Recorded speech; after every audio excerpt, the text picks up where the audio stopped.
पेशवा की तरफ से मुझे धमकी आ गई है कि किसी भी हालत में वो विद्यालय चलाने नहीं देगा। मुझे पेशवा की परवाह नहीं, वो चाहे जो भी करे। मुझे सिर्फ उन लड़कियों के बारे में सोचना है जो सदियों से गुलामी और अंधकार के अंधेरों में दबी हुई। देखा महाराज, लड़कियों को पढ़ाने के लिए विद्यालय जा रहे, अनर्थ है तो। देवा देवा देवा, घोर अनर्थ। आने वाले समय में जब हजारों लाखों स्त्रियां शिक्षा प्राप्त करेंगी, सड़कों पर चौराहों पर चलते हुए खुलेआम निडर होकर शिक्षा की बातें करेंगी, तब वो आज के दिन को याद करेंगी।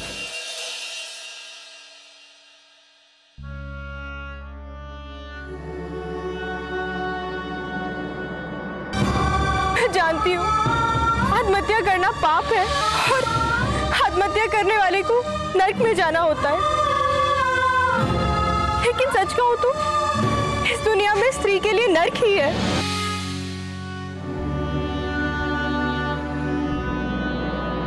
अगर लड़कियां शिक्षित होंगी तो सही गलत का फैसला खुद ले सकेंगी।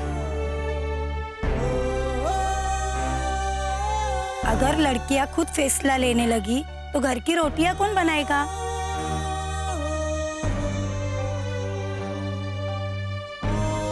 ना भाई ना, हमें नहीं भेजना है लड़कियों को पढ़ाने के लिए।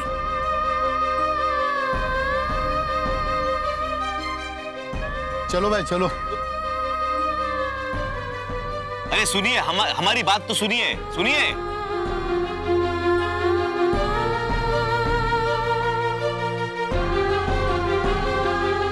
कोई भी नहीं सुनेगा, ना कोई अपनी लड़की को विद्यालय भेजेगा।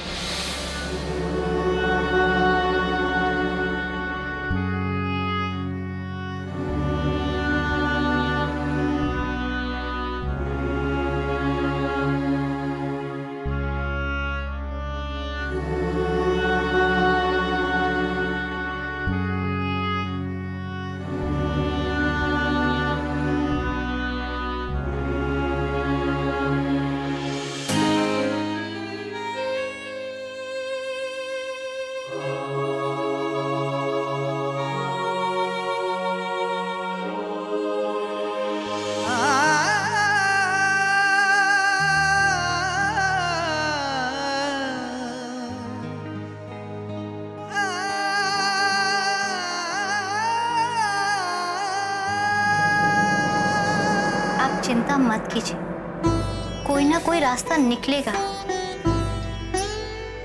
हमारी मेहनत बेकार नहीं जाएगी। सावित्री, मुझे समझ में नहीं आ रहा, लोग अपनी लड़कियों को, स्त्रियों को विद्यालय क्यों नहीं भेज रहे?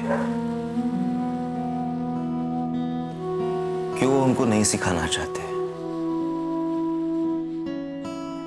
वो ये क्यों नहीं समझ रहे कि उसी में उनकी भलाई है?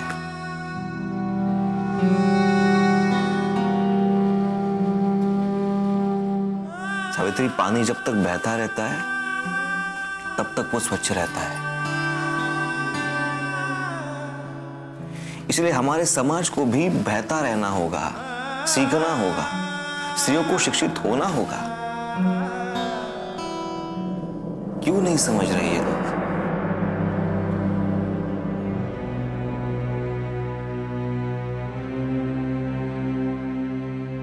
जो मिट्टी पानी में मिलकर घुलकर बह जाती है, उसी मिट्टी को तपाकर हम उसमें पानी भर सकते हैं। सावित्री,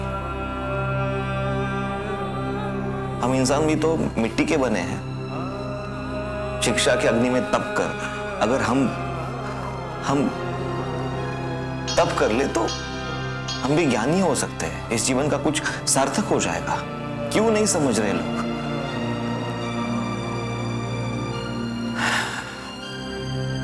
मुझे स्त्रियों की दुर्दशा नहीं देखी जाती सावित्री, चिंतित हो जाता हूं मैं घर घर जाकर स्त्रियों को, लड़कियों को शिक्षा के लिए प्रेरित करूं, ये उचित नहीं होगा। इसलिए मैं चाहता हूं सावित्री कि तुम घर घर जाओ,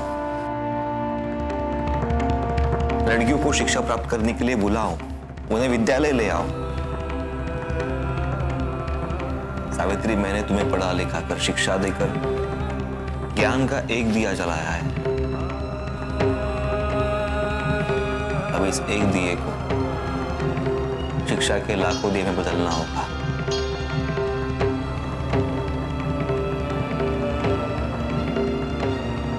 क्या तुम ये कर पाओगी?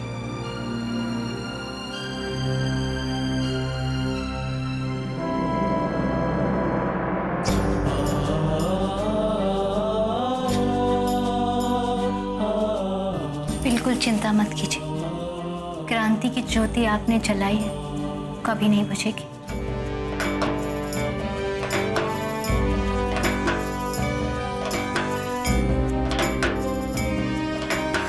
हम कोई ना कोई रास्ता जरूर निकालेंगे। एक रास्ता है, हमें ज्यादा से ज्यादा लोगों से मिलना चाहिए ताकि हम लोगों को प्रेरित कर सके, हम उन्हें शिक्षा के फायदे बता सकें। और जैसे जैसे लोग प्रेरित होंगे, हमारे विद्यालय में बहुत सारे बच्चे आने लगेंगे।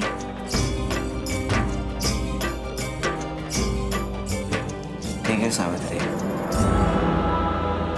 तुम कह रही हो तो हम वैसा करेंगे। और मुझे भी इस बात में दम लग रहा है।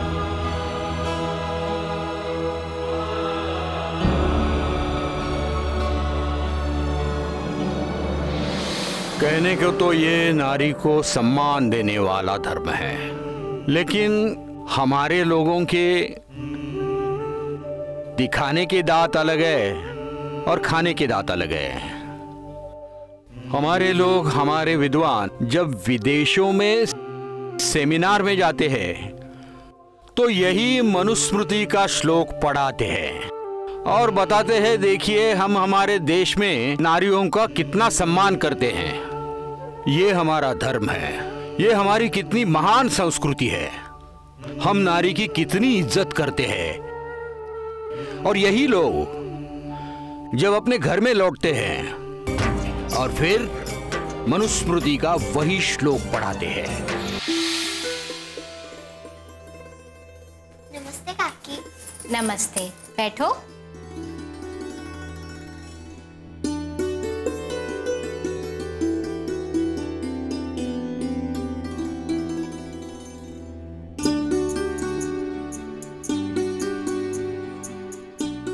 ज्योति काका नहीं आए। अब तुम्हें ही बच्चों को पढ़ाना होगा। अब बस यही एक तरीका है इस विद्यालय को बचाने का।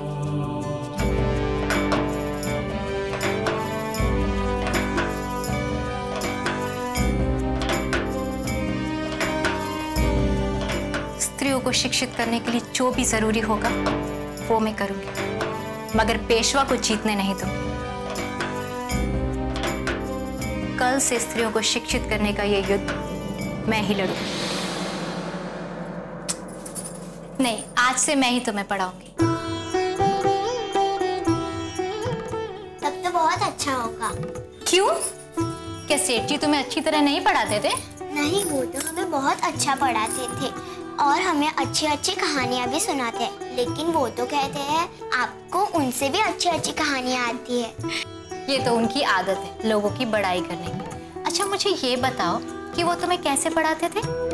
सबसे पहले हम प्रार्थना करते हैं, उसके बाद में अक्षर ज्ञान करते हैं, फिर उसके बाद हमें वो अच्छी कहानियां सुनाते हैं।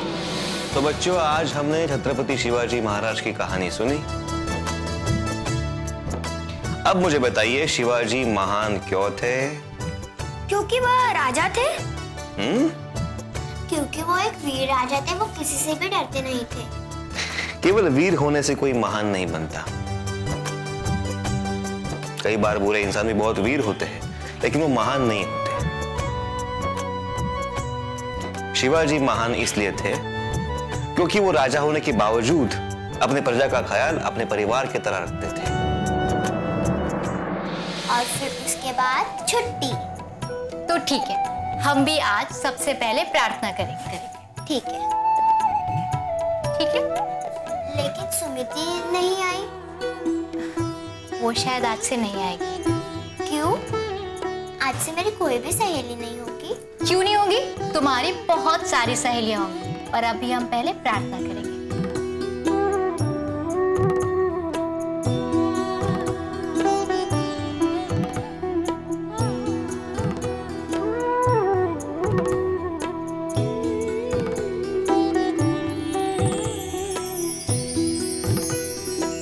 अवगुणाचे हाती, अवगुणाचे हाती, आहे अवघी फजिती, आहे अवघी फजिती, नाही पात्रा सवे चांद, नाही पात्रा सवे चांद, प्रमाण ते फिके गोड, प्रमाण ते फिके गोड, विष तांब्या वाटी, विष तांब्या वाटी, भरली लाव नाही ओठी, भरली लाव नाही ओटी, तुका म्हणे भाव, तुका म्हणे भाव, शुद्ध बार सोंग वाव, शुद्ध बार सोंगवार।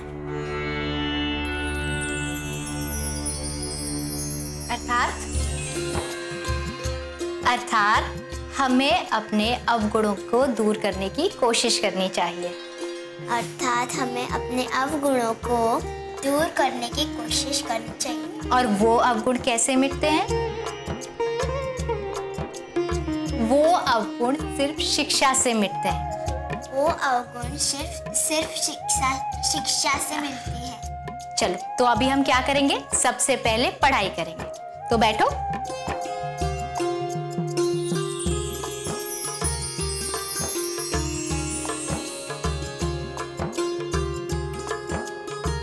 आपने कौन कौन से अक्षर पढ़ लिए?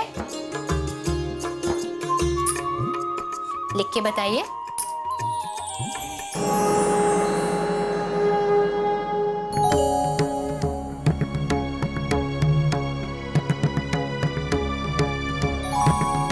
पेशवा जी, पेशवा जी। क्या बात है?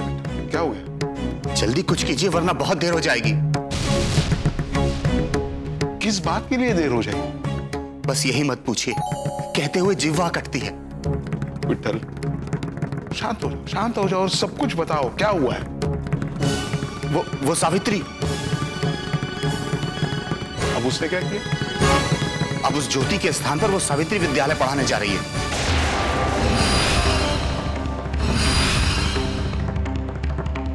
पेशवा जी, ये तो सीधे सीधे आपको चुनौती है। अगर स्त्रियां यूं सड़कों पर निकल आएगी तो हम ब्राह्मणों को तो कपाट बंद करके घर में बैठना होगा।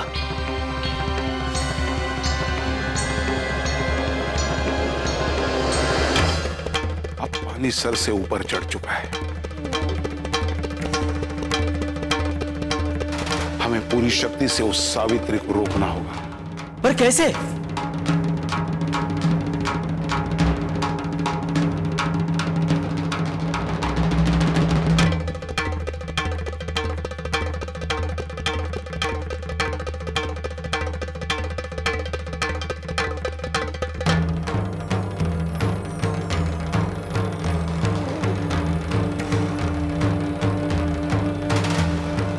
फिर हम देखते हैं एक स्त्री हमारे विरुद्ध जाने की कैसे हिम्मत करती है।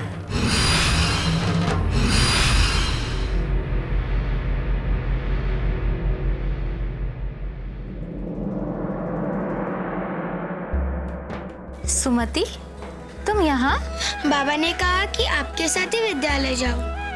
हाँ ताई, अभी हमें डर नहीं किसी का। ताता भाऊ ने मुझे समझाया कि मैं कितनी बड़ी गलती कर रहा था। आज से मेरी बच्ची भी आपके विद्यालय में पढ़ेगी। बिल्कुल सही निर्णय लिया है भाऊ आपने। चलो।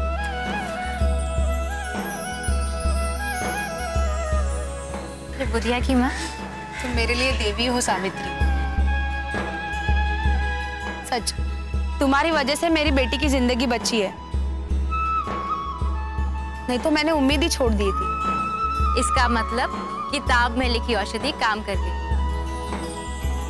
आप कैसी हो तुम? बहुत अच्छे। बुखार तो नहीं है ना? नहीं। अच्छा किया जो इसे मेरे पास ले आई। अगर बुखार पुराना हो जाता तो इतनी जल्दी नहीं उतरता। और आगे भी कभी कोई जरूरत हो ना तो बता। तुम मेरे लिए सब कुछ हो। अब तुम जैसा कहोगे ना वैसे ही हम करेंगे। तुम वो कह रही थी ना कि बुधिया को पढ़ना चाहिए, अब मेरी बेटी पढ़ेगी। तुम जो चाहती हो ना वैसा ही होगा। क्या सचमुच तुम अपनी बेटी को पढ़ाना चाहती हो? हाँ, मैं इसे पढ़ाना चाहती हूँ। पता नहीं मैं कब तक जीवित रहूंगी। पढ़ लिख कर ये खुद का तो ख्याल रख पाएगी। लेकिन पेशवा? पेशवा? मैं पेशवा को नहीं डरती हूँ। ज्यादा से ज्यादा वो क्या करेगा? मुझे मार ही डालेगा ना। ऐसे भी मैं क्या जी रही हूँ? बदसलूकी की गरीबी की जिंदगी जीकर क्या फायदा है? मैं भूखमरी गरीबी की जिंदगी जी रही हूँ और मैं नहीं चाहती मेरी बेटी भी इस तरह की जिंदगी जी। बहुत सही निर्णय लिया है तुमने। सम्मान की जिंदगी जीने के लिए शिक्षा बहुत जरूरी है। तुम पढ़ना चाहती हो बुधिया? हाँ। तो ठीक है, मैं तुम्हें पढ़ाऊंगी। सावित्री, तुम्हारा ये उपकार मैं कभी नहीं भूलूंगी। मैं कल से बुधिया को, तुम क्या कहते हो जैसे? विद्यालय। हाँ, विद्यालय भेज दो। कल से क्यों? आज से क्यों नहीं? शुभ कार्य में देरी नहीं करनी चाहिए। अभी से? हाँ, मैं विद्यालय ही तो जा रही हूँ। ये भी मेरे साथ जा सकती है। इससे मुझे भी एक सहेली मिल जाएगी। ठीक है, जैसे तुम ठीक समझो। आप बिल्कुल चिंता मत करो। पढ़ लिख कर बुधिया सिर्फ अपना ही नहीं, आपका भी ख्याल रखेगी। ठीक, तो चलें विद्यालय।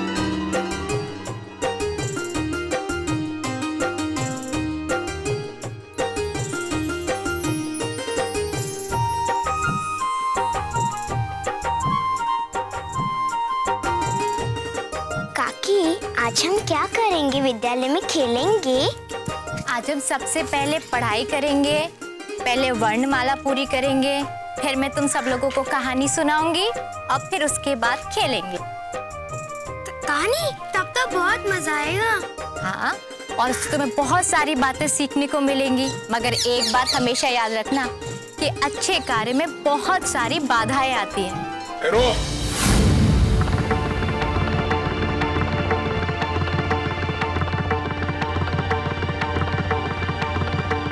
बंद करो तुम्हारा ये पढ़ाई का खेल।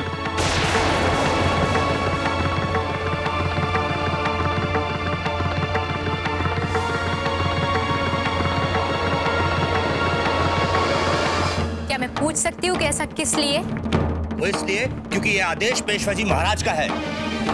पेशवाओं का सूरज तो कब का अस्त हो चुका।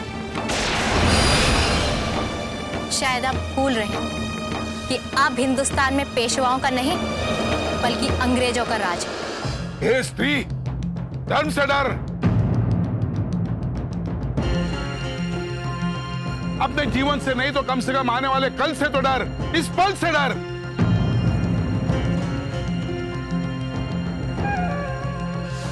कल तुम नर्क में जाओगी तो नर्क में तुम्हें जलाया जाएगा।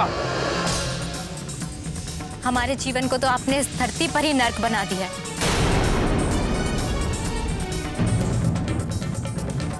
ना तो हम अपनी मर्जी से जी सकते हैं, ना ही मर सकते हैं।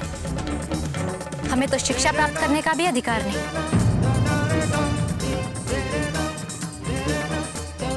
हर वक्त यही डर लगा रहता है, कहीं कोई अधर्म तो नहीं कर रहे। हमें तो सांस लेने में भी डर लगता है। मगर बस अब और नहीं।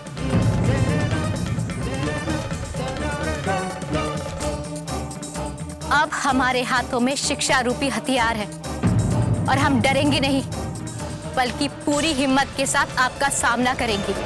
ओह, तो अब स्त्रियां हमारा सामना करेगी। देखो,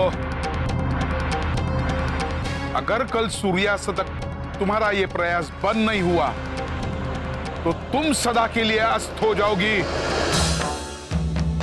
एक सावित्री के अस्त हो जाने से मेरा विश्वास अस्त नहीं होगा महाराज।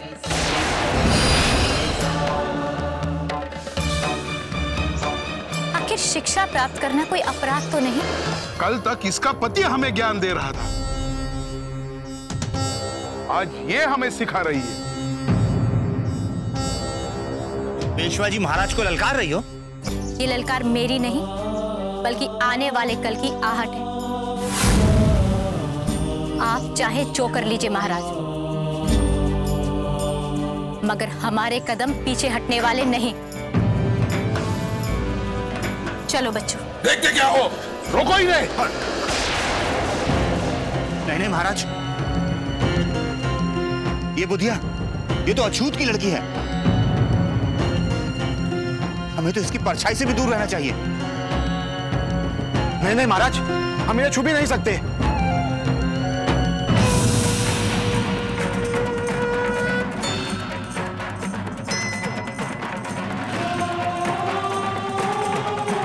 क्या हुआ महाराज? उगते हुए सूरज को रोकने की बात करते हैं और एक परछाई से डर गए।